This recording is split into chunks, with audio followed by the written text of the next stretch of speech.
Ассалаумағалейкум, құрметті көрермен. Бизнес арна эфирінде эксклюзивті сұхбат. Өздеріңізбен бірге мен Ернар Тайжан және біздің бүгінгі қонағымыз Қазақстан Республикасының ғылым және жоғары білім министрі Саясат Нұрбек. Саясат мырза, қайырлы күн. Қайырлы күн, рахмет. Елі осылай уақыт тауып сұхбат бергеніңізге алғыс білдіреміз. Енді жаңа жыл мерекесімен де өзіңізді құттықтаймыз. Бүгін өзіңізбен жылдың қорытындысында, жылдың соңына қарай қауышып отырмыз. Өзіңізге де бұл жыл ерекше болды десек артық етпейтін шығармыз. Депутат та болдыңыз, пісіміл адам бастап, министрсіз қазіргі кезде. Енді арада 5-6 ай уақыт өтті. Өзіңіздің осы министрліктегі қызметіңізді қалай бағалайтын едіңіз? Мысалы, енді мәжіліс депутаты Айдостарым жалпы үкіметтің жұмысын 3-ке бағалаған еді. Өзіңіз естіген шығарсыз. Енді үкімет мүшесі ретінде өзіңіз қандай баға беретін едіңіз? Енді жыл оңай болған жоқ, шын мәнінде. Мен де өзіңіз айтқандай 3 рет ауыстырдым. Жеке секторда болдым жылдың басында, одан кейін ақпаннан бастап мәжілісте, одан кейін мінекейіңіз маусым айынан бастап жаңадан бөлінген, құрылған ғылым және жоғары білім министрі болды. Біздің министрлігіміз 5-6 айға кіріп жатыр өмірі. Жыл оңай болған жоқ. Шын мәнінде де қазір экономикамыздың алдында, үкіметтің алдында өте қиын сұрақтар тұр. Неліктен қиын? Неге десеңіз, жүйелі реформа жүргізу үшін уақыт керек. 30 жылда жинақталған дағдарыстар көп, әр салада. Инфрақұрылым жағынан, яғни уақытында қабылданмаған қиын жүйелі шешімдер, көрдіңіз бе, ығыстырыла берген, жарайды сосын қаражат жатармыз, көріп жатармыз. Қаражат жоқ, анау жоқ, мынау жоқ. Енді өкінішке орай осы 80-ші, 70-ші жылдардан өткен ғасырдың шешілмеген сұрақтар жиналып қалды. Ол шешімдерді қазір қабылдасаңыз, кемінде 5-6 жыл көп ақша керек, көп реформа шешімдер керек. Ал халық, қоғам өкінішке орай тез шешімдерді күтуге де уақыт жоқ. Ой, біз 30 жыл күттік, енді қазір кәнекейін бірден шешімдер жиналып қалған проблемаларды. Сондықтан үкіметтің қазіргі жағдайы да алдында тұрған проблемалар да оңай емес. Мен басында осы министрліктің өздеріңізге мәлім бөлінуі қызы талқыланды. Сарапшылар қауымдастығы, көптеген осы салада жүрген біздің ағаларымыз айтқан бөліну керек. Шын мәнінде де білім және ғылым министрлігі өте үлкен. Бүкіл баланың туылғаннан бастап, соны өлгеніне дейін былай қарасаңыз министрлік жауапты. Балабақшасы бар, орта білім бар, кәсіптік білім бар, жоғарғы дейін ғылым, тіл саясаты. Бір министрдің енді құзыретінде бүкіл осы сұрақтар шешілсе де дұрыс уақыты да жетпейді, ресурсы да жетпейді. Мен басында ол пікір таласқа қатты қатысқан да жоқпын. Енді бұлай өзім керек пе, керек жоқ деп нақты өзім пікірім де болған жоқ. Бірақ қазір мінекей осы 5-6 айда көзім жетті, шын мәнінде де керек. Неге десеңіз, әсіресе ғылым саласында жиналып қалған сұрақтар өте көп. Шын мәнінде де бірлескен министрліктің күші де уақыты да былай қарасаң зейінділігі де жетпеген осы сұрақтарға. Мен қазір бүкіл жоғары оқу орындар, ғылыми зерттеу институттарының өзім жүрмін, өз-көзімен жүріп, бүкіл подвал, ойбай, бұрын адам кірмеген, министрлік білмеген, түкпір бұрыштарға өзім қазір жүрмін, өңірлерді аралап. Сондықтан министрліктің шын мәнінде де бөлінгені өте маңызды бір шешім болды. Жаңа баға туралы мәселені тағы да қозғағым келіп отыр. Неліктен мен сұрадым? Мемлекет басшысының сыны бар үкіметке, қазіргі құрамға. Енді Әлихан Смайыловқа айтқан орынды пікірі де бар. Бұл құраммен біз жаңа жылға қадам баса аламыз ба деген. Жалпы келесі 2023 жылы өзіңізді дәл осы креслода көресіз бе? Көремін, ішкі сенімім бар. Неге десеңіз, міне осы 5-6 айдың ішінде біз министрлікті құрдық, аяққа тұрдық. 10 айда болған жоқ негізінде. Неге десеңіз, министрлікті жасау, жаңа министрлікті құру 3 тәсілі бар. Бірінші жаңадан құру, ең оңай сол. Жаңадан өзіңіз адамдарды қабылдайсыз. Екіншісі бөлініп шығу, ол да оңайырақ. екіншісі бөліп жаңадан құру, сол екі бөліктен. Оңай болған жоқ. Шын мәнінде де міне бірінші 3-4 айда қатты қиналдық, бюджетіміз болмай, штат кестеміз бекітілмей, мына бөліну өзінің бюрократиялық процестері бар, бірақ тәжірибелі адамдар, ағаларымыз айтты, зато саясат өкінбе, сен енді боевой министр боласың, яғни әскерден өткен министр секілді, ана майданда жүрген офицерлер екі бөлінеді ғой, біреу штабта отырған дайын несі бар, бюрократиясы бекітілген, екіншісі ана окопта жүрген сондай офицер боласың дегендей. Сондықтан мен өкінбеймін, өте жақсы, өзіме де мектеп болды, өзіме де сондай үлкен не болды, қиналдық, бірақ мына 5-6 айдың ішінде аппаратымызды бекітіп, бюджетімізді бекітіп, келесі жылға, мысалы осы атыс шабыстың ішінде біз келесі жылға, келесі 3 жылдыққа мысалы ғылымға деген бюджетті 2,5 есе көбейттік. Биылғы бюджет 69 миллиард қана ғылымға бөлінген. Ал келесі жылда 169 миллиард, келесі 24-25-ке 240-244 миллиардтың шамасында. Сондықтан бұл ғалымдарымызға өте үлкен сондай сүйінші. Былай қарасаңыз тағы да екінші эксклюзив сізге. Келесі жылдан бастап 1,5 есе, 2 есе, ал 24-24-те 2,5 есе былай қарасаңыз ғылымға бөлінген бюджетті көбейттік біз. Бұл да осы 3-4 айдың ішіндегі үкіметтің қолдауы, біріншіден президентіміздің қолдауы, өзіміздің мінекейіңіз бюрократиялық, ақпараттық ақырындап бұлшықеттерімізді біз өсіріп жатырмыз. Яғни жаңа министрлік аяққа тұрды, жоспарлары айқын, президенттің, үкіметтің қолдауы бар. Сондықтан келесі жылда біз биыл көп жоспарларды жариялап та тастадық. Құрылып, бірақ осы мына өзгерістер болады, ол өзгерістер туралы қазір қысқаша ғана әңгімемен негізгі бағыттарын айтып кетемін. Сондықтан келесі жылда президенттің қолдауымен, үкіметтің қолдауымен және мына бұқараның, қоғамның алла жазса қолдауымен біз Құдай қаласа сол жоспарларды жүзеге асыруға дайынбыз. Амбицияға толы жақсы, сондай жеңісті пікірлерді айттыңыз, жеңістеріңізді де атап өттіңіз. Енді тақырыпты тікелей осы ғылым мен білім саласына ойыстырайық. Жақында ғана енді өзіңіз де естіген шығарсыз, өзіңіз әріптесіңіз Тамара Дүйсенова, әлеуметтік қорғау және еңбек министрі. Диплом бұл біліктіліктің көрсеткіші емес деген сыңайда пікір танытты. Енді әлеуметтік желілер бұл кең таралып кетті, диплом керек емес, халық шуға айналдырып жіберді бұл мәселе төңірегінде. Сізбен бұған министр болғанға дейін де сұхбат жүргізгенбіз. Сіз сол кезде министрлікті біраз сынаған едіңіз. Әсіресе осы сыңайда да пікір таныттыңыз. Диплом бұл жаңада біліктілікке қатысты емес, есімде еңбек атылысы деген тақырыпты жиі көтердіңіз. Қазір оның жағдайы не болып жатыр, және министрдің пікіріне қатысты өз ойыңыз қандай? Бұл мәселені мен шын мәнінде өзімді сынға алғам, тартқам сынға. Есіңізде болса, 2019 жылы бірінші ұлттық кеңес құрылғанда ең бірінші маған сөз берді. Сонда президенттің алдында, бұл кезде мен сарапшымын, жеке секторда жүрген адаммын. Еңбек нарығы өз бетімен, жоғары білім, әсіресе кәсіптік білім саласы өз бетімен деген мәселені көтердім. Ұштастырылмаған. Шын мәнінде де мынандай бір үлкен мәселе бар. Ол мәселені қазір біз қолға алдық. Біріншісі кәсіптік бағдарлау, бағыт беру мәселесі. Яғни мектептің түлектері, әсіресе жоғары сыныптың түлектері еңбек нарығында не болып жатқанын түсінбейді, білмейді. Ата-аналарымызда, талапкерлерімізде ақпарат жоқ. Еңбек нарығындағы тапшылық қандай мамандықтар керек болады, қандай мамандықтар өлік қалады, қандай мамандықтар енді шығып жатқан, пайда болып жатқан. Сондықтан жаңа мамандықтар атылысы деген жобаны қолға алғанбыз. 2019 жылы президентіміз өзі сайлауалды платформасының ең бірінші сөз берген уәдесі сол болды. 20 жылы атылыс құрылды, 21 жылы өңірлік атылыстар жасауға басталды Павлодар өңірінде.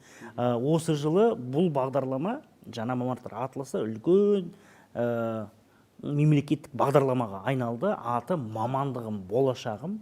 Енді әр өңірде өздерінің өңірлік атылыстар жасалатын болды. Биыл Маңғыстау облысында басталды зерттеу, Атырау облысында басталды, Ақтөбе облысында. Астана қаласында келесі жылда 23 жылы бүкіл өңірлерде осы жұмыс аяқталады. Әр өңірдің өздерінің атылыстары болады. Сол атылыстың негізінде мектептерде кәсіптік бағыттар беру, бағдарламалары, оның бәрі жасалыпты. 1-2 жылдың ішінде бәрі бітеді алла жазса. Біз жаңа кәсіптік бағдар беру моделіне көшеміз. Әр ата-ана, әр талапкер, әр мектеп нақты өз өңірінде және ұлттық деңгейде қандай мамандықтар керек болатының ақпараты беріледі. Екінші мәселе осы көтеріп жатқан, қараңызшы, бізде қазіргі таңда еңбек нарығына қолжетімділік тек қана дипломның арқасында. Яғни біз дипломды береміз, еңбек нарыға біздің түлегіміз шығады. Шын мәнінде де сол диплом, сол баланың, түлектің біліктіліктің дәлелі ме, дәлел емес пе? Нақты дағдылары қалыптасты ма бұл балада, қалыптасқан жоқ па? Өкінішке орай, оны бізде кепіл бере алмаймыз, өкінішке орай. Жұмыс беруші де былай күмәнмен қарайды. Мына баланың қызыл дипломы бар, бірақ келгенде істің жүзінде не жаза алмайды, не сөйлей алмайды, не аналитика жүргізе алмайды. Былай қарасаңыз, неліктен бұл құжат оның нақты 100% кепілі болған жоқ деген. Шетелдік тәжірибеге қарайтын болсаңыздар, ақш-та, Европа дамыған елдерде дипломмен қатар біліктілікті адам, түлек дәлелдеу керек. Ол үшін арнайы кәсіптік емтихандар ұйымдастырылады. Бәріміз оларды білеміз, CFA, CPA, ACCA, мысалы қаржыгерлер қаржы саласында, басқа да сондай мықты кәсіптік, яғни дипломмен қатар енді түлек сол емтиханды кіріп сертификациядан өту керек. Сондықтан қазіргі таңда өте маңызды заң қабылдануда. Қазір мәжілісте жатыр ол заң, кәсіптік біліктілік туралы заң, профессиональный квалификация туралы. Сол заңның аясында біз еңбек министрлігімен, біздің министрлік өте тығыз байланысты болып бірге жасап жатырмыз сол заңды. Енді кейбір мамандықтарға, бүкіл мамандықтарға емес, сол біліктілікті сертификациядан өткізіп, кепілдік беретін арнайы орталықта құрылатын болады. Сондықтан енді біздің бақ өкілдері өкінішке орай толығыменен дұрыс түсіне алмай, ойбай, енді дипломдар керек жоқ деп сондай бір неге шықты. Жоқ, дипломдар керек. Ол бірінші саты, бірақ оның үстіне кейбір мамандықтар бойынша пилоттық режимде келесі жылдан бастап заң қабылданса, екінші саты пайда болады. Ол енді сен мықты болсаң, біліміңді алсаң, енді сол кәсіби біліктілігінде дәлелдейтін бір емтихандарын өткізесің. Диплом керек, онысын нақтылап Диплом керек әрине. Диплом керек, сертификат бұл қосымша, алдағы уақытта оны көре жатырмыз. Бірақ енді Тамара Дүйсенованың пікірімен келісіп отырмыз ғой? Әрине, бұл бірге, еңбек министрлігімен бірге жасаған реформамыз. Мемлекет басшысы еңбек нарығына қарай сұранысқа ие мамандықтарға көбірек грант бөлуді тапсырған болатын. Биыл бөлуімше 128 мың рекордтық көрсеткіш грант. Бұл кәсіптік білім үшін колледждерға, ал жоғары білімге 88 мың. Бұл рекордтық, бұл уақыт тарихымызда болмаған нәрсе. Бұл жаңағы мәселеге алып келмей ме? Тағы да біз көп диплом береміз, жаңағыда тағы да жұмыссыздардың саны көбейтеміз. Неліктен? Бұл жерде бір логикасы бар өзінің. Қазіргі таңда еңбек нарығының ең үлкен тапшылығы ол біліктілік мамандар. Қызыл дипломдық жоғары білім бітірген балалар емес, колледждің түлектері олай қарасаңыз. Қолмен қарға жұмыс дегенде. Қолмен жұмыс істейтін білікті мамандар. Сондықтан колледжден кейін кәсіптік білімді 127 мың грантпен беріп, былай қарасаңыз тегін балаларымыз сол жаққа көбірек барсын. Бірақ гранттардың саның өсуі де онда бір екінші логикасы бол, демография. Ереке бізде соңғы 3 жылда рекордтық балалардың туылуы, биыл 500 мыңға жоқ бала туады, Алла жазса, осы жылдың қорытындысы бойынша былтыр 456 мың бала туды, алдыңғы жылы 420,5 мың бала туды. Соңғы рет ондай рекордтық бала туы 1987 жылы 417 бала дүниеге келген тұғын. Бұл КСР кезінде, Совет кезінде 20 ғасырдың абсолюттік рекорды болған тұғын. 21 ғасырда қатарынан 3 жыл бізде рекордтық баланың туылуы қуантатын нәрсе, бірақ бұл білім жүйесіне, ең бірінші білім жүйесіне үлкен ауыртпашылық. Қазірдің өзінде қарасаңыздар, мына неліктен балабақша мәселесі қатты шуға айналып көтеріліп бара жатыр. Неге десеңіз, бірінші осы толқын, 1,5 миллион балалық толқын балабақшаларды келді. 2-3 жылда орта мектепке ауыртпашылық, 8-10 жылда бізге келеді. Қазірдің өзінде Қазақстанда 620 мыңға жуық студенттеріміз бар. 2030 жылы 7 жылдың ішінде 1 миллионға жуық студенттеріміз болады. Сондықтан ақырындап осы қолжетімділікті жоғалтпау үшін біз ақырындап гранттарды дұрыс санымен беріп тұруымыз керек. Яғни біз бұрын берген гранттардың саны белгілі талапкерлердің пайызына көмектеседі. енді талапкерлердің саны жылдан жылы өсіп келе жататын болады. Бұл толқын, демографиялық толқын сәл түседі, 25-29-8-ге сәл түседі. Неге десеңіз, 2005 жылға дейін бізде қыз балалар аз туған тұғын. Бірақ 2004-2005-те көп балалар туды. Олар қазір еңбек нарығына шығып, семья құрып, бала туатын болады. 2029-30-дан бастап күрт өседі демография. Бұл тек қана Қазақстанда емес, жалпы Орта Азияда байқалатын сондай үрдіс. Өзбекстанда 36 миллион қазір, Қырғызстан, Тәжікстанда қатты өсіп келе жатыр. Біріккен ұлттар ұйымының болжамы бойынша 2030 жылы, 7 жылдың ішінде Орта Азияның халықтың саны 82 миллионнан асып кетеді. Сондықтан осы үлкен демографиялық толқынды біз қазір дайындалып жатырмыз. Енді бұл жақсы орынды сұрақ көтердіңіз. Енді бұның бәрі келесі мәселелерді көтеріп отыр ғой, өзіңіз грант мәселесі, еңбек нарығындағы жағдай, жұмыссыздық. Соның ішінде мен жатақхана мәселесінде көтергім келіп отыр. Өйткені көршілеріміздегі шиеленістің салдарынан үйсіз қалған студенттер көп, жалға алу қымбаттаған. Бұл тұста министр не айтады екен деп күтіп отқандар көп болды негізі. Неге сол кезде? Міне, жатақхана мәселесі дәл осы демографиялық үрдістің бірде-бір көрінісі. Қарасаңыздар, биыл күзде мәселе көтерілді, және тишталған жоқ. Әлі көтеріліп жатыр. Ол жыл сайын болатын нәрсе. Бірақ 1-2 апта сосын тишталады. Балалар шығады, орналасады, бұлай кетіп қалады. Кім пәтер жалдайды, кім туыстарына барады, тишталады. Қыркүйектің 1-2 аптасында шу шығады, бірақ биыл тишталған жоқ. Неліктен? Неге десеңіз, жатақхана төсек орындарының жетіспеушілігі биыл критикалық бір деңгейге жетті. 87 мың төсек орын жетіспейді қазір Қазақстанда. Негізгі үлкен сұраныс ол үлкен қалаларда Алматы, Астана, Шымкент, Ақтөбе. Ең үлкен жетіспеушілік Алматыда әрине. Неліктен? Неге десеңіз, көп. Біріншіден демография, балалар көп, 620 мыңнан астам студент бар қазір. Екіншіден академиялық инфрақұрылым жетіспеушілігі. Өкінішке орай, соңғы рет үлкен академ қалашықтарды, кампустарды біз 70-ші жылдар салыппыз ерекке. Міне, Әл-Фараби атындағы қалашығы бар, 74-75-те салынды. Қарағанды мемлекеттік университетінің 70 гектарлық астам үлкен бір несі бар, 64-65. Бұлай қарасаңыз, одан кейін соңғы 55-60 жылда академиялық инфрақұрылымға біз инвестиция салмаппыз. Енді соның өкінішке орай мінекей салдарын енді көріп отырмыз. Ал басқа бір мәселе, біздің үлкен мемлекеттік университеттеріміз қаланың орталарында орналасқан, 60-шы жылдар салған, бәрі 60-70-ші жылдар салған. Павлодар, Торайғыров университеті, Шығыс Қазақстан, Батыс Қазақстан, Ақтөбе, өңірлік университеттер, Шымкент. Қалалар өсіп кетті, урбанизацияға ұшырап, қазір университеттердің дамуына кеңістік жоқ. Не жасап жатырмыз біз? Мен осыны бірден қолға алдым. Негізгі мәселе осы болды бізде. Біріншіден, біз қазір университеттерге хостелдармен тікелей келісімшартқа қол қоюға мүмкіндік бердік. Екіншіден, мына қазіргі жатақханалардың бос орындарын, бір қызметтік бөлмелерін төсек орындарға айналдыруға рұқсат бердік. Үшіншіден, біздің қаржы орталығымызбен бірігіп, мердігерлер, құрылыс компаниялар негізінде келіп жоғары оқу орындарына салып беруге дайын жатақханаларда. Бірақ біздің қаржы орталығының шарттары, қаржылай шарттары қатты не емес. Неге десеңіз, құрылыстың құны өсіп кетті, құрылыс материалдардың құны өсіп кетті.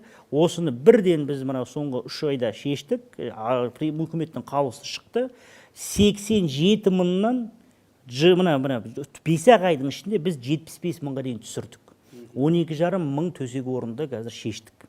Бірақ бұл жүйелі шешім, біз келесі 2-3 жылың ішінде түбегейлі шешуге дайынбыз осы мәселені. 75 мың жаңағыдай 87 мыңнан 75 мыңға дейін түсірдік біз. Осы соңғы 3-4 айдың ішінде ғана. Бірақ негізгі бұл жерде шешім, әрине бұл жеке секторсыз бұл мәселені шеше алмаймыз. Жеке секторды тартып, жоғары оқу орындарымен бірлестіріп, оларға қазір қаржылай жақсы жеңілдіктер береміз. Ол керекті шешімдер қабылданды. Келесі жылдан бастап біз көп жоғары оқу орындарымен бірігіп жаңа жатақханалар саламыз. Жеке сектормен бірігіп. Тағы да бір үлкен жүйелі шешім, ол Алматы қаласына арналған. Өздеріңізге мәлім, мемлекет басшымыз Алматы облысының сапарында Қонаев қаласында арнайы академ қалашық салынсын. Бұл Алматы облысының әкімдігімен біз өте тығыз байланыстамыз. 87 гектарлық арнайы қазір индустриалды аймақ бөлінді. Жер тиісті шешімдерді қазір қабылдап жатырмыз. Келесі жылдан бастап біз Алматы жоғары оқу орындарымен тығыз жұмыс істейміз. Екі шешім болады. Не біз инвесторлармен бірігіп жатақхана саламыз, алматылық университеттер үшін, немесе алматылық университеттер өздері шешім қабылдаса, Алматыдан сол академиялық қалашыққа көшіп кетті. Жақсы, енді бұл ретте менің ойымша ректорлардың да белсенділігі қажет сияқты, жалғыз министр бір адамға сеніп үйреніп қалған сияқтымыз біздің қазіргі қоғамда. Енді ректорлар демекші қазіргі таңда енді жаңа Қазақстан дейміз, ректорлардың жұмысында бір өзгеріс керек деп ойламайсыз ба? Жалпы президенттің өзін жаңағы мерзімі шектеп отыр, президенттік мерзім бір реттік 7 жылға деп. Қазіргі біз байқасақ, кейбір ректорлардың жаңағыдай лауазымда ұзақ отырғанын байқаймыз, салдарын да байқап отырмыз, шыны керек сөздің ашығы. Атын айтамайық, түбін түптемейік дегенмен де жаңағыдай әлеуметтік желілерден оқығанымыз бар. Бұл тұрғыда ойыңыз қандай? Ректорларға бәлкім бір сайлау керек шығар, болмаса ректорлардың жұмысын қалай реформалаймыз? Өте өзекті сіздің көтерген мәселеңіз. Неге десеңіз, шын мәнінде де министр аппараты кішкентай-ақ. Біздің қазіргі таңда аппаратымыз 180 адам. Сол бүкіл 180 адам осы үлкен салаға жауапты. 119 жоғары оқу орнымыз бар Қазақстанда қазіргі таңда. Оның 103-і азаматтық, яғни әскери бөлек, олар ведомстволық өздерінің қорғаныс министрлігіне, ұлттық қауіпсіздік комитетіне, төтенше жағдайлар министрлігіне қарайтын, оларға біз қатты кіріспейміз, тек қана академиялық тұрғыдан реттейміз жұмыстарын. Ал тікелей біздің жұмыс істеп жатқан сол 103 университеттер, жоғары оқу орындар, ол ең қызығы Қазақстанда жағдай өзгерді. 85% жоғары оқу орындарының қазіргі таңда жекеменшік жоғары оқу орындар. Және 60% студенттеріміз жекеменшік жоғары оқу орындарында оқып жатыр. Яғни саясат ақырында өзгеріп жатыр, көрдіңіз бе? Бізде қазір мемлекеттік жоғары оқу орындар аз болғанда азайып келе жатыр, жекеменшік университеттер көбейіп келе жатыр. Біз бөлмейміз, ректорларға не жасап жатырмыз? Негізгі күш, негізгі шешім қабылдайтын, негізгі белсенділік, негізгі білім сапасын көтеретін ол ректорлар. Неге десеңіз, ректордың энергиясына қатысты, оның видениесіне қатысты, оның жауапкершілігіне, тазалығына қатысты сол жоғары оқу орны жұмыс істей алады.